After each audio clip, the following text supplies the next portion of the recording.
دیکھیں گناہ انسان کرتا کیوں، اس کے پیچھے کوئی نہ کوئی ریزن ہوتا ہے، یا تو اس میں لذت مل رہی ہے یا اس کو کوئی دنیاوی بینیفٹ مل رہا ہے. دیکھیں یا تو پیسوں کے لیے کر رہا ہوگا، یعنی اگر حرام کما رہا ہے، یا پھر اس کو کوئی لذت مل رہی ہے جس میں بدکاری ہے، شراب ہے، یا کوئی بھی حرام کام ہے، آنکھوں کا گناہ ہے، کانوں کا گناہ ہے. تو دیکھیے جو لذت کے لیے گناہ ہے نا، اس کا تو سمپل فارمولہ یہ کہ ایکچوئل لذت نہیں ہے اس میں.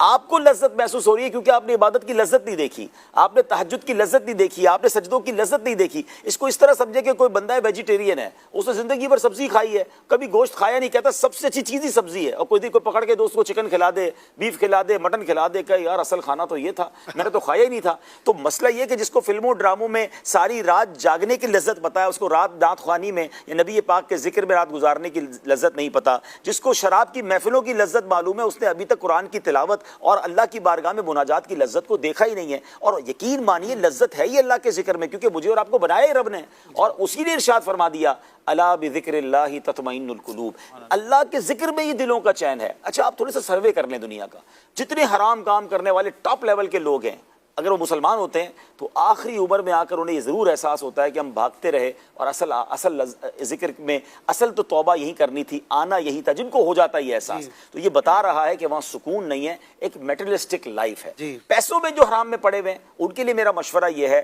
کہ آپ کو یہ لگ رہا ہے کہ میں حرام چھوڑوں گا، کئی لوگ سمجھتے بھی ہیں میں سود کھا رہا ہوں، کئی لوگ سمجھتے ہیں رشوت کے لے رہا ہوں، میں ڈکیتی کر رہا ہوں، میں چوری کر رہا ہوں، میں اغوا برائے تاوان کر رہا ہوں. انہیں یہ پتہ بھی ہوتا ہے کہ میں غلط کر رہا ہوں، لیکن وہ کہتے ہیں یہ بڑا آسان پیسہ، یہ چلا جائے گا تو میری ساری سسٹم آؤٹ ہو جائے گا. دیکھیں ایک بات یاد رکھیں کہ آپ حرام کما رہے ہیں اور آپ کو پیسے مل رہے ہیں، کیا آپ حلال کمائیں گے تو اللہ روزی روک لے گا؟ رزق دینے والا تو رب ہے نا. آپ ایک سٹیپ فارورڈ تو کریں، وہاں سے رحمت کے ایسے دروازے کھلیں گے.